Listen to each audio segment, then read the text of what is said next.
listening to who's on the panel and what we're going to talk about today. And Nick, you can go ahead and pull up slide one if you don't mind. It's clearly obvious to me that I am the least qualified person that will present today or sit on the panel to talk about asset management. But I think it's a good place to start and talking about from a water and wastewater utility and the challenges that we see coming down the road, the train that's coming, if you will, and how we're going to use asset management to help us accomplish the things that we want to accomplish. So I think this will be a good start, and then the folks that will follow my presentation will get you probably much more down into the weeds. So you can go to the next slide. I've been with the Brazos River Authority. I'll tell you a little bit about the organization. I'll tell you about our challenges, give you a tour of the basin, and then we'll talk about asset management. But I'd start here. About 20 to 25 years ago, we actually were on the cutting edge of asset management in Texas utilities. And I know that because our customers were oohing and eyeing over the things that we were showing them, the data that we were providing. We are a contract operator for wastewater plants throughout our area of jurisdiction, if you will. And the asset management to us then was creating a series of spreadsheets and tools that allowed us to track work orders. And we ended up using those to track warranty work, to track all the way down. It developed into you could manage your fleet vehicles. You could track your oil changes. So we really jumped into asset management then, thinking that that was a tool that we needed, and much like GIS and much like so many other tools that we use in the utility, we were very narrow-minded on how it would develop and what a very important tool that it would be for us in the future. I think it's important to tell you that because it's still amazing to me how many customers that I have that are somewhat sophisticated municipalities that still are light years behind so many of you and so many of the folks that are probably listening in the world of asset management. Municipalities that have millions of dollars worth of mechanical equipment that they're not tracking, that they're not monitoring, that they're not understanding their full risk portfolio from a utility perspective. So the industry has a long way to go. It's real encouraging to hear so many of you talk about the tools of the trade and where we're going, because it's smart money, and it's from a utility perspective something that's needed. So anyway, we'll get back into a little bit more of an asset management discussion here in a minute. You can see our mission there: develop, manage, protect the water resources of the Brazos Basin.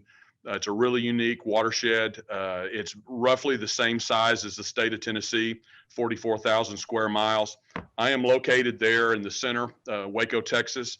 Some of our far-reaching to the west monitoring locations that we deal with are about 6 hours from Waco, and then it's about 6 hours for me to get to the headwater, to the confluence of the Brazos River to the Gulf of Mexico.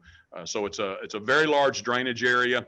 A lot of people, tremendous amount of growth that's coming into what we call the Triangle of Texas, from Fort Worth to San Antonio, from San Antonio to Houston, and then back to Dallas. Tremendous amount of growth along our interstate corridors, which is providing a lot of challenges for both utilities and future water supply. We're a governmental entity. We're kind of like a state organization. We are created by the legislature. I report to 21 board members that are appointed by the governor of the state of Texas. So I have a tremendous amount of political interaction with what's going on.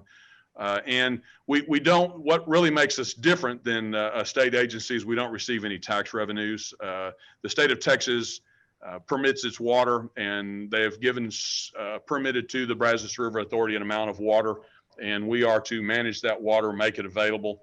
And then also do some treatment plants and water treatment. And then one of our biggest challenges is to develop new water supply. You can go to the next slide, Nick. So here's what, just to give you a spatial look at, here's what our water supply looks like. The dots in the red are reservoirs that we own, and I'll give you a real brief overview of each of those reservoirs. Possum Kingdom, Granbury, and Limestone, we own outright. So we own the parks, we own the dams, we own the gates, we own everything that comes along with ownership. The yellow dots are owned by the U.S. Army Corps of Engineers, and the majority of the water in those reservoirs is permitted to my organization, and we have agreements with the U.S. Army Corps of Engineers for storage of that water, and we actually pay for a certain amount of the O&M that goes into maintaining and operating those reservoirs. So we have a very vested interest in making sure that from the federal perspective, that those reservoirs are receiving the funds that they need. If the gates aren't operable and we can't get water out, then our water supply is not as valuable to us. The majority of our water in these reservoirs, it's stored water, but it's released for downstream water users. So we have a lot of a high water use down along the coast from an industrial perspective. And then just to give you kind of a flair of who we provide water to, well over 100 different municipalities. Up near Lake Granbury, we provide water to a nuclear power plant. You'll see right in the center, we provide water to areas around Colleen, which includes Fort Hood, which is the largest Army military installation in the United States of America. And then down at the bottom, Marathon Oil, Dow Chemical, BASF, just a tremendous number of large industrial petrochemical companies that really provide a lot for the Texas economy and the United States as well. So you can go to the next slide, Nick. As I mentioned, we also operate wastewater treatment plants. We do not own any wastewater treatment plants. We operate mostly regional wastewater treatment plants under contract. And we use, for some of the cities that have not developed asset management, a lot of their assets get rolled into our programs and oversight. So it's a huge benefit to them. So we do a little bit of wastewater treatment plants. Next slide. We also operate water treatment plants. I mentioned where the growth was occurring in Texas. It is not occurring where the water is located. Water in Texas is, that's not spoken for, is really in 3 locations. It's in the Gulf of Mexico, but the problem with that is obviously high salts. And we're not thirsty enough to pay for salt removal and distribution of that water. It's in East Texas and reservoirs, which becomes a big political challenge in how you move water from one location to another, and then it's underground.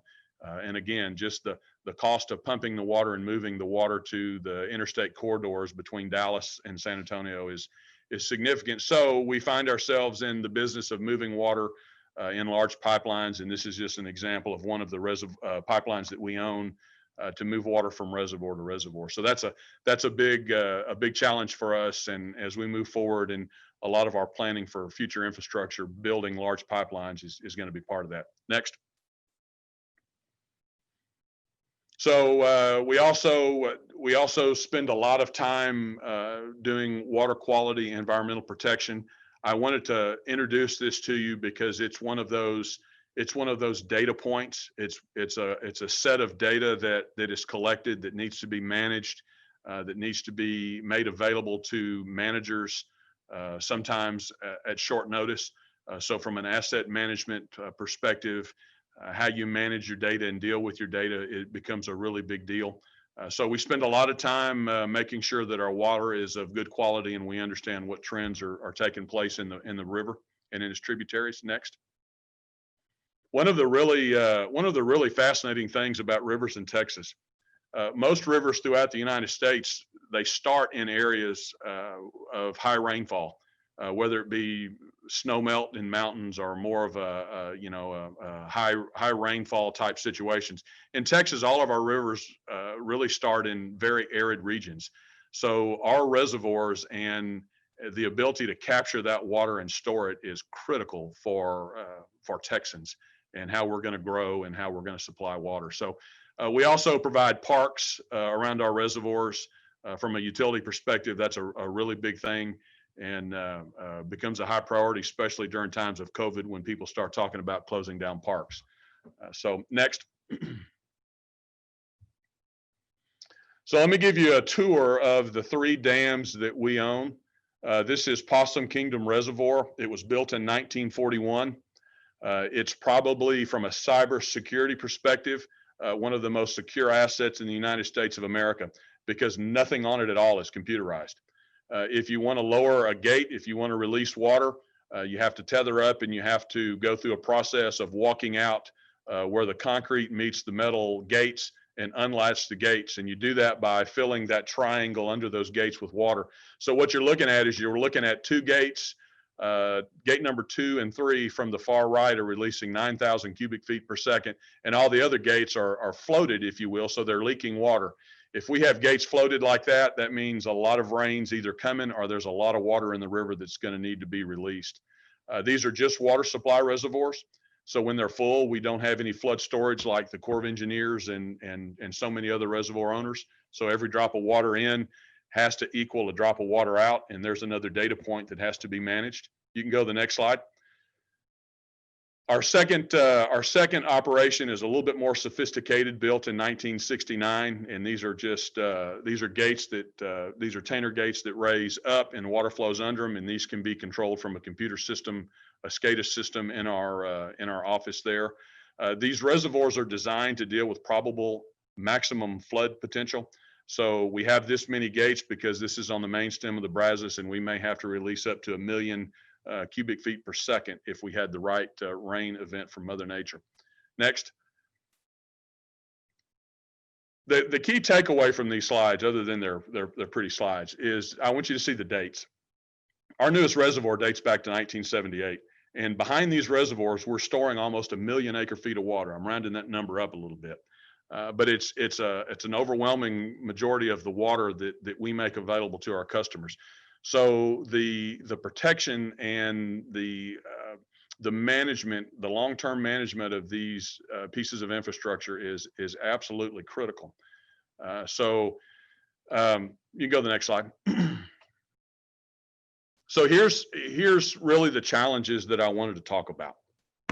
There's you heard me talk a minute ago about this train that's coming. There's this growth that hasn't slowed down for 20 years in the state of Texas. And in the 90s, when we were working with developers and working with municipalities, the numbers that we were seeing were laughable. And those numbers became true. The growth was unbelievable. The amount of growth that's happening on a daily basis is unbelievable. So it's put a tremendous demand for the development of new water. And then on top of that, we have all of this aging infrastructure that needs to be protected, and there needs to be plans in place for on both sides of my organization, how you're developing new water and how you're protecting the infrastructure that you have. I tell you all that because right now in the state of Texas, we sell the majority of the water that we sell as raw water, and we sell it for about $75 an acre foot. Our water is really, really cheap. And as we continue to meet these challenges that I'm talking about, I'm very candid with our customers. I'm very candid with our board of directors. Enjoying that cheap water is a thing of the past. And putting ourselves in a position to where we can justify what our future water rates are going to look like. Really what we have to have is this asset management strategy in place so that we can be transparent and we can explain and justify those cost increases and helping us understand what our future projects are going to look like. So, one of the first things that we did a few years ago was make the commitment that an asset management strategy, a risk management strategy through asset management was where this organization was going. And our commitment, I think the most important thing that we did was we committed staff to it. So it was our way of showing the entire organization that this is the way that we're going to go. So right now, while that group of BRA employees is becoming more educated on bringing our asset management up to what true asset management looks like, and what the softwares and what the strategies, what the culture, all of that's going to look like. We're also, the reservoir folks are analyzing what the long-term needs are on each one of those dams. And then from an operational perspective, we're analyzing and understanding the age of all of our pumps, all of our concrete, all of our infrastructure, so that once this asset management software or asset management tool becomes developed, then it really, from a financial perspective, becomes a way that we can look at and predict and manage what our future water rates are going to look like, what the future impacts are going to look like to our customers for the projects that we're going to do. You know, you know, I'll try to wrap up. I know I'm running out of time. From an asset management perspective, it's going to help us prioritize our projects. It will help us, as you know, any of you that have been in the utility business, anytime you have a continuation of rate increases, you're held accountable for those rate increases like you should be. But it helps you justify those activities and really be transparent in showing the priorities and what those priorities are going to cost and how you create your rates. So from an asset management perspective, you know, our organization is full steam ahead, and going to work with folks like the rest of the folks that are on the panel to really help us create and grow into that, so that we can optimize what we're doing. I have 2 bullets on here, and I need to explain them to you just real quick, and then I'll wrap up. Data overload and organizational acceptance. When we're talking about creating an asset management program, a risk management program here at the BRA, it has to be something that all levels of management and operations use. If we're collecting the data and we're asking the decision makers in the field, at the wastewater plants, at the dams, if we're demanding that they use that data, then we have to give them data, and we have to give them processes that make their job more efficient. And if we don't do that, then the organization won't buy into what we're doing, and we'll spend the next 10 years spinning our wheels and pulling our teeth out and pulling our hair out, trying to optimize what it is we're doing. So really our focus is certainly on the water treatment side and the wastewater treatment side. How do we create tools to allow our operators to optimize what they're doing and make their job easier?